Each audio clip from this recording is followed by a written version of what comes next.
Hi everyone, this is me Casac Benjali, founder and CEO businessboomonline.com. നിങ്ങൾക്ക് പുതിയൊരു business ലെസണിലേക്ക് സ്വാഗതം. നിങ്ങളൊരു ഓൺട്രപ്രനർ ആണെങ്കിൽ, നിങ്ങളൊരു സെയിൽസ് പേഴ്സൺ ആണെങ്കിൽ, നിങ്ങളൊരു മാർക്കറ്റിംഗ് മാനേജർ ആണെങ്കിൽ, നിങ്ങളൊരു സ്ട്രാറ്റജി എക്സിക്യൂഷൻ എക്സ്പേർട്ട് ആണെങ്കിൽ, അതുപോലെ തന്നെ നിങ്ങളുടെ ബിസിനസ്സിനെ അപ്ലിഫ്റ്റ് ചെയ്യണമെന്ന് ആഗ്രഹിക്കുന്ന ഒരാളാണെങ്കിൽ this video definitely will help you. നിങ്ങളുടെ ബിസിനസ്സിനെ, നിങ്ങളുടെ ഒരു പുതിയ ബിസിനസ് ലോഞ്ച് ചെയ്യുന്ന സമയത്ത് അല്ലെങ്കിൽ നിങ്ങളുടെ പുതിയ ബിസിനസ്സിനെ എങ്ങനെ കൂടുതൽ കസ്റ്റമറെ കൂട്ടാൻ പറ്റും, എങ്ങനെ ഒരു പവർ ഓഫ് പോപ്പുലാരിറ്റി എന്ന് പറയുന്ന സാധനം ഉപയോഗിച്ചുകൊണ്ട് നിങ്ങളുടെ ബിസിനസ്സിനെ അപ്ലിഫ്റ്റ് ചെയ്യാൻ കഴിയും എന്നതിനെ കുറിച്ചുള്ള വളരെ സിമ്പിൾ ആയിട്ടുള്ള എക്സാമ്പിളോട് കൂടിയിട്ടുള്ള ഒരു വീഡിയോ ആണ് ഇത് തരാൻ പോകുന്നത്. തീർച്ചയായിട്ടും ഇത് നിങ്ങളുടെ ബിസിനസ്സിനെ വളർത്താൻ വേണ്ടിയുള്ള ഒരു ഇൻസൈറ്റ് തന്നിരിക്കും. ഒന്നാമത്തെ കാര്യം, നിങ്ങളൊരു സിനിമ കണ്ടിട്ടുണ്ടോ? പടത്തിന്റെ പേര് ഞാൻ കൃത്യമായിട്ട് ഓർക്കുന്നില്ല. അതിനകത്ത് സലീം കുമാറാണ് അഭിനയിച്ചിരിക്കുന്നത്. സിനിമയിലല്ല, സിനിമയിൽ വേറെ പല നായകന്മാരുണ്ട്. പക്ഷേ സലീം കുമാർ ഒരു ഭ്രാന്തനാണ്. ഒരു ഭ്രാന്താശുപത്രിയിൽ ഭ്രാന്തിന് ചികിത്സ തേടിക്കൊണ്ടിരിക്കുന്ന ഒരു ഭ്രാന്തനാണ്. അങ്ങനെ സലീം കുമാർ സഹ കമ്പാനിയൻസ് ആയിട്ടുള്ള ഭ്രാന്തന്മാരോട് പറയുന്നത്, സൈക്കാട്രിക് പ്രോബ്ലം ഉള്ള ആളോട് പറയുന്നത്, ഇത് അവിടെ ബിരിയാണി കൊടുക്കുമെന്ന്. അവിടെ ബിരിയാണി കൊടുക്കുമെന്ന് പറയുന്നു. അത് കേട്ടിട്ട് ബാക്കിയുള്ള ഭ്രാന്തന്മാരെല്ലാവരും കൂടെ ഓടുകയാണ്. ബാക്കിയുള്ള ഭ്രാന്തന്മാരെല്ലാവരും കൂടെ ഓടുന്നത് കണ്ടപ്പോൾ സലീം കുമാർ തന്നെ കൺഫ്യൂഷൻ ആയിട്ട് സലീം കുമാർ പറയുന്നുണ്ട് അതിനകത്ത്. പക്ഷേ സലീം കുമാർ ഓടുകയാണ്. അപ്പോൾ നീ എന്തിനാ ഓടുന്നത് ചോദിക്കുകയാണ്. നീ എന്താ ഓടുന്നത്? കറക്റ്റായിട്ട് സീൻ ഓർമ്മയില്ല. നീ എന്തിനാണ് അതിന് ഓടുന്നതെന്ന് ചോദിക്കുമ്പോൾ സലീം കുമാർ പറയുന്നുണ്ട്, ഇനി അഥവാ അവിടെ ബിരിയാണി കൊടുത്താലോ എന്ന് വിചാരിച്ചിട്ട് സലീം കുമാർ ഓടും. കാരണം എന്താ? ഇതൊരു സൈക്കോളജിയാണ്, ഒരു ഹ്യൂമൻ സൈക്കോളജിയാണ്. എല്ലാവരും പോകുന്നുണ്ടെങ്കിൽ ഞാനും, എല്ലാവരും അവിടുന്ന് വാങ്ങുന്നുണ്ടെങ്കിൽ പിന്നെ ഞാനും, എല്ലാവരും കാണുന്ന സിനിമയാണെങ്കിൽ ഞാനും കാണട്ടെ, എല്ലാവരും ചെയ്യുന്ന കാര്യമാണെങ്കിൽ ഞാനും ചെയ്യട്ടെ. ഇതിന്റെ പേരാണ് പവർ ഓഫ് പോപ്പുലാരിറ്റി. കാരണം ഒരു ബിസിനസ്സിനെ സംബന്ധിച്ചിടത്തോളം അത് വലിയൊരു ഇമ്പാക്റ്റ് ഉണ്ടാക്കുന്ന ഒരു കാര്യമാണ്. എല്ലാവരും പോകുന്ന സ്ഥലം, എല്ലാവരും ചെയ്യുന്ന കാര്യം, എല്ലാവരും പോകുന്ന ടെക്സ്റ്റൈൽസിലേക്ക്, എല്ലാവരും പോകുന്ന റെസ്റ്റോറൻറ്റിലേക്ക്, എല്ലാവരും പോകുന്ന ഹൈപ്പർ മാർക്കറ്റിലേക്ക്, എല്ലാവരും പോകുന്ന റീറ്റെയിൽ ഷോപ്പിലേക്ക്, ഫർണിച്ചർ ഷോപ്പിലേക്ക്, ഇലക്ട്രോണിക് ഷോപ്പിലേക്ക് ഞാനും പോകും. എല്ലാവരും പോകുന്ന മാളിലേക്ക് ഞാനും പോകുക, എല്ലാവരും ലുലു മാളിൽ പോകുന്നത് ഞാനും പോകും. This is the power of popularity. എല്ലാ ബിസിനസ്സിലും ഈ പോപ്പുലാരിറ്റി ഒരു പ്രധാന ഘടകമാണ്. എങ്ങനെ നമ്മുടെ ബിസിനസ്സിനെ പോപ്പുലർ ആക്കാം? ഫോർ എക്സാമ്പിൾ, നിങ്ങളൊരു റെസ്റ്റോറൻറ്റ് ഓപ്പൺ ചെയ്യാൻ പോകും. റെസ്റ്റോറൻറ്റ് ഓപ്പൺ ചെയ്യാൻ പോകുന്ന സമയത്ത് നിങ്ങൾ സ്വാഭാവികമായിട്ടും ഇനാഗുറൽ ഫംഗ്ഷന് അത് ഇതുമൊക്കെ ആയിട്ട് ഭയങ്കര ബഹളമൊക്കെ നടത്തും. അന്ന് നമ്മൾ ഒരു സെലിബ്രിറ്റിയെ കൊണ്ടുവരും, അല്ലെങ്കിൽ റിലീജിയസ് ആയിട്ടുള്ള ഏതെങ്കിലും സ്കോളറെ കൊണ്ടുവരും. അവിടെ ഇനാഗുറേഷൻ നടക്കും. ആ ദിവസം കുറേ ആളുകൾ, നമ്മളെ പരിചയമുള്ള ആളുകൾക്ക് കുറച്ചൊക്കെ തിരക്കുണ്ടാവും. അല്ലെങ്കിൽ ഒരു 1 or 2 hours, അല്ലെങ്കിൽ ആ ഇനീഷ്യൽ അവറുകളിൽ കുറച്ച് തിരക്കുണ്ടാവും. അത് കഴിഞ്ഞാൽ പിന്നെ ആരുമില്ല. നമ്മൾ മാർക്കറ്റിംഗ് ക്യാമ്പയിനൊക്കെ നടത്തി ചെറിയ രീതിയിലൊക്കെ ചെയ്തിട്ടുണ്ടാകും. പക്ഷേ നിങ്ങൾ എപ്പോഴും ശ്രദ്ധിക്കേണ്ടത്, നിങ്ങളുടെ ബിസിനസ് തുടങ്ങി ഒരു 1 week അവിടെ ഒരു ഹ്യൂജ് ക്രൗഡിനെ കൊണ്ടുവരാൻ ശ്രമിക്കണം. അതിനുള്ളൊരു സ്ട്രാറ്റജി നിങ്ങൾ ഉണ്ടാക്കിയേ പറ്റും. അത് നിങ്ങൾക്ക് ഹയർ ചെയ്ത ആളുകളാകാം, കൂലിക്ക് വിളിച്ച ആളുകളാകാം, അല്ലെങ്കിൽ വേറെ ഏതെങ്കിലും രീതിയാകാം. അത് നിങ്ങളുടെ ബിസിനസ്സിനകത്തിന് വലിയൊരു ക്രൗഡ് ഇല്ലെങ്കിലും ശരി, പുറത്ത് ഒരു വലിയ ക്രൗഡിൻ്റെ മൂവ്മെൻറ്റ് ക്രിയേറ്റ് ചെയ്യുന്ന രീതിയിൽ നിങ്ങൾക്ക് കൊണ്ടുവരാൻ പറ്റിക്കഴിഞ്ഞാൽ ദാറ്റ്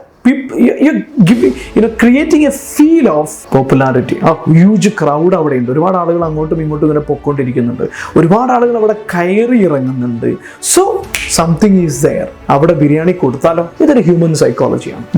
ഞാൻ പഠിപ്പിക്കുന്നത് ബിസിനസ് സ്ട്രാറ്റജിയാണ്. അതുകൊണ്ട് തന്നെ അതിൻ്റെ ലോജിക്കൽ സൈഡ് അത് മറ്റു കാര്യമൊന്നുമില്ല. ബിസിനസ് നിങ്ങൾ മാർക്കറ്റിംഗ് ക്യാമ്പയിൻ നടത്തുന്ന പോലെ ഹ്യൂജ് എമൗണ്ട് മാർക്കറ്റിന് ചിലവാക്കുന്ന പോലെ തന്നെ അവിടെ ഒരു ഹ്യൂമൻ ഫ്ലോ ക്രിയേറ്റ് ചെയ്യാൻ വേണ്ടിയിട്ട് കുറച്ച് എമൗണ്ട് സ്പെൻഡ് ചെയ്തിട്ടാണ് ശരി, അല്ലെങ്കിൽ നിങ്ങളുടെ ക്ലോസ് സർക്കിളിനാണെങ്കിലും ശരി, നിങ്ങളുടെ ഏറ്റവും അടുത്ത ആളുകളാണെങ്കിലും ശരി, അവരൊരു 4-5 ദിവസം അല്ലെങ്കിൽ ഒരാഴ്ച അങ്ങോട്ടും ഇങ്ങോട്ടും ചുമ്മാ കയറി ഇറങ്ങട്ടെന്ന് ഒരു ട്രാഫിക്കൊക്കെ ക്രിയേറ്റ് ചെയ്തിട്ട്, ഹ്യൂമൻ ട്രാഫിക്കൊക്കെ അങ്ങോട്ടും ഇങ്ങോട്ടും ക്രിയേറ്റ് ചെയ്തിട്ട് ഫ്ലോ ക്രിയേറ്റ് ചെയ്യുമ്പോൾ ഡെഫിനറ്റ്ലി അതൊരു ഇമ്പാക്റ്റ് ഉണ്ടാകും. മാത്രമല്ല അതിനെ നിങ്ങൾക്കൊരു വീഡിയോ ആയിട്ടോ അല്ലെങ്കിൽ വേറെ ഏതെങ്കിലും രീതിയിലോ സോഷ്യൽ മീഡിയയിൽ ഒരു പ്രൊമോഷനായിട്ട് ഇമ്പാക്റ്റ് ആയിട്ട് ക്രിയേറ്റ് ചെയ്യാൻ പറ്റുകയാണെങ്കിൽ അത് നിങ്ങൾക്കൊരു ഇനീഷ്യൽ പുള്ള് തരും. അല്ലെങ്കിൽ ഇനീഷ്യലായിട്ട് കൂടുതൽ ആളുകൾ പോകുന്ന ഒരു സ്ഥാപനം എന്ന് പറയുന്ന ഒരു ബ്രാൻഡ് വാല്യൂ ക്രിയേറ്റ് ചെയ്യാൻ സാധിക്കും. ബട്ട് ഡെഫിനറ്റ്ലി കസ്റ്റമർ അത് കണ്ടിട്ട് വരും, ആളുകളെ കണ്ടിട്ട് വരും. പക്ഷെ ഒരിക്കലും ആ വന്ന കസ്റ്റമർ തിരിച്ചു വരണമെന്നില്ല. അതിന് നിങ്ങൾ എന്ത് സർവീസാണ്, എന്ത് എക്സ്പീരിയൻസ് ആണ് അവിടെ നിന്ന് കൊടുത്തത്? Because you are not selling, you are giving experience. നിങ്ങളൊരു സെയിൽസ് പേഴ്സൺ ആണ്, നിങ്ങളൊരു ബിസിനസ് പേഴ്സൺ ആണ്, നിങ്ങളൊരു ഷോപ്പ് നടത്തുകയാണ്, നിങ്ങൾ റെസ്റ്റോറൻറ്റ് നടത്തുകയാണ്, വട്ടവർ എന്ത് കുന്തമാണ് നിങ്ങൾ ചെയ്യുന്നതെങ്കിലും ശരി, അതൊരു സെയിൽസ് അല്ല, ഒരു പ്രോഡക്റ്റ് അല്ല കൊടുക്കുന്നത്, മറിച്ച് ഒരു എക്സ്പീരിയൻസ് ആണ്. നിങ്ങൾ അവിടെ വരുന്ന കസ്റ്റമർക്ക് എന്ത് എക്സ്പീരിയൻസ് ആണ് കൊടുത്തത്? ഹ്യൂജ് ക്രൗഡിന്റെ ഇടയിലും ഒരു കസ്റ്റമറുടെ നീഡും അയാളുടെ ഇന്റൻഷനും അയാളുടെ താല്പര്യത്തെയും മനസ്സിലാക്കിയിട്ട് അയാളെ സാറ്റിസ്ഫൈ ചെയ്യുന്ന എന്ത് എക്സ്പീരിയൻസ് ആണ് ക്രിയേറ്റ് ചെയ്തത്? അത് ഇമ്പോർട്ടൻ്റ്. അതുണ്ടെങ്കിലേ നിങ്ങൾക്ക് റിപ്പീറ്റഡ് കസ്റ്റമർ ഉണ്ടാവുള്ളൂ. റിപ്പീറ്റഡ് കസ്റ്റമർ ഉണ്ടാകുമ്പോഴേ ലോയൽ കസ്റ്റമേഴ്സ് ക്രിയേറ്റ് ഉള്ളൂ. ലോയൽ കസ്റ്റമേഴ്സ് ഉണ്ടെങ്കിലേ അവർ പുതിയ കസ്റ്റമേഴ്സിനെ മൗത്ത് പബ്ലിസിറ്റിയിലൂടെ കൊണ്ടുവരികയുള്ളൂ. അത് ഇമ്പോർട്ടൻ്റ് ആണ്. ഇത് മാത്രം പോരാ, അതും കൂടെ വേണം. അപ്പോൾ സർവീസ് നിങ്ങൾക്ക് അപ്ലിഫ്റ്റ് ചെയ്യണമെങ്കിൽ എന്ത് ചെയ്യണം? ഒരു ഹൈ പ്രൊഫൈലായിട്ടുള്ള ഒരു ഹൈ പൊട്ടൻഷ്യലുള്ള സർവീസ് എക്സിക്യൂട്ടീവിനെയാണ് നിങ്ങൾ ഡിപ്ലോയ് ചെയ്യേണ്ടത്. ഇത് പ്രത്യേകിച്ച് നിങ്ങളൊരു ഹ്യൂജ് എമൗണ്ട് കൊടുത്തിട്ട് ഇൻറ്റീരിയർ ഡെക്കറേഷനും അതുപോലെ തന്നെ വലിയൊരു എമൗണ്ട് ഇറക്കിയിട്ടാണ് പല ടെക്സ്റ്റൈൽ, ജുവല്ലറീസ് അല്ലെങ്കിൽ റെസ്റ്റോറൻറ്റ് ബിസിനസ്സുകളൊക്കെ തുടങ്ങുന്നത്. പക്ഷെ പലപ്പോഴും ആ ഒരു ഇൻവെസ്റ്റ്മെൻറ്റിനനുസരിച്ചുള്ള ക്വാളിറ്റി ഓഫ് സർവീസ് എക്സിക്യൂട്ടീവ്സിൻ്റെ അടുത്ത് കിട്ടാറില്ല. അതെന്തുകൊണ്ടാണെന്ന് ചോദിച്ചു കഴിഞ്ഞാൽ കൃത്യമായിട്ടുള്ള ട്രെയിൻഡ് ആയിട്ടുള്ള സർവീസ് എക്സിക്യൂട്ടീവ് ആയിരിക്കില്ല. എങ്ങനെ ഒരു കസ്റ്റമറെ വെൽക്കം ചെയ്യണം, എങ്ങനെ ഒരു കസ്റ്റമറെ ട്രീറ്റ് ചെയ്യണം എന്നുള്ളത് പഠിപ്പിക്കുന്ന ട്രെയിനിങ് സ്ഥാപനം എവിടെയുള്ളത്, ഏത് യൂണിവേഴ്സിറ്റിയാണുള്ളത്, എങ്ങനെയാണ് ഒരു കസ്റ്റമറെ ട്രീറ്റ് ചെയ്യണം, എങ്ങനെയാണ് ഒരു കസ്റ്റമറെ ഹാപ്പി ആക്കേണ്ടത് എന്ന് പഠിപ്പിക്കുന്ന ഒരു ട്രെയിനിങ്ങോ അല്ലെങ്കിൽ ഒരു ഇൻസ്റ്റിറ്റ്യൂഷനോ ഒന്നും ഇൻസ്റ്റിറ്റ്യൂഷണലായിട്ട് ഇല്ലാത്തത് കൊണ്ട് തന്നെ പലപ്പോഴും അവരുടെ ഇമോഷൻസ് കസ്റ്റമേഴ്സിനടുത്ത് മോശമായി ബിഹേവ് ചെയ്യുകയും മാന്യമായി പെരുമാറാത്തത് കൊണ്ട് തന്നെ കസ്റ്റമർക്ക് ബാഡ് എക്സ്പീരിയൻസ് ഉണ്ടാകുക എന്ന് പറയുന്നത് നോർമൽ. എനിക്ക് ഒരുപാട് അനുഭവം ഉണ്ടായിട്ടുണ്ട്, നിങ്ങളിൽ പലർക്കും ഉണ്ടായിട്ടുണ്ട്. നല്ല എല്ലാം സെറ്റാണ്, പക്ഷേ കസ്റ്റമർ സർവീസ് അത് ഇമ്പോർട്ടൻ്റ് ആണ്.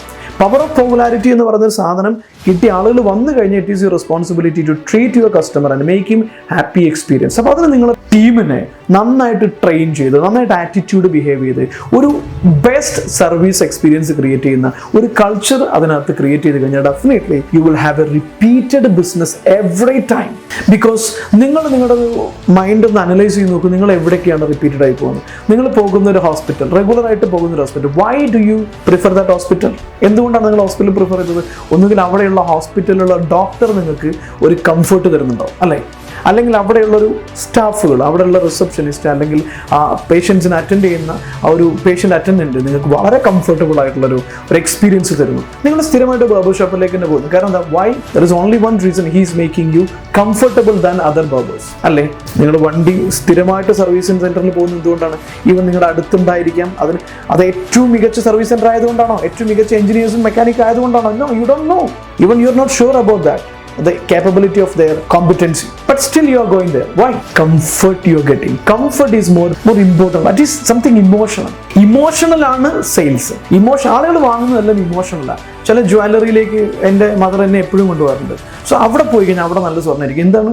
Xi don't know about the quality of gold, nothing, price ഒന്നും അറിയില്ല. പക്ഷെ എന്താ, അവിടെയുള്ള മുതലാളി വളരെ മാന്യമായിട്ട് എൻ്റെ മദറിനോട് നല്ല രീതിയിൽ സംസാരിച്ചൊരു കംഫർട്ട് ക്രിയേറ്റ് ചെയ്യും. ആ കംഫർട്ടാണ് പിന്നെയും ഗോൾഡ് എടുക്കാൻ അങ്ങോട്ട് തന്നെ കൊണ്ടുപോകുന്നത്. ആ കംഫർട്ട് ലെവലാണ് നിങ്ങൾ കസ്റ്റമർ സർവീസിന് ഉണ്ടാക്കിയെടുക്കേണ്ടത്.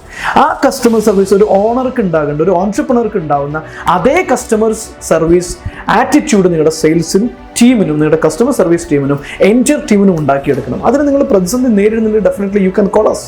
ഞങ്ങൾ നിങ്ങളുടെ ടീമിനെ സഹായിക്കും. ഒരു സൂപ്പർ പ്രൊഡക്റ്റീവ് ആയിട്ടുള്ള, സൂപ്പർ എന്തൂസിയാസ്റ്റിക് ആയിട്ടുള്ള, നല്ല കസ്റ്റമർ ആറ്റിറ്റ്യൂഡ് ക്രിയേറ്റ് എടുക്കാൻ വരുന്ന ഞങ്ങളുടെ കോർപ്പറേറ്റ് ട്രെയിനിങ് സ്ട്രാറ്റജി ഉണ്ട്.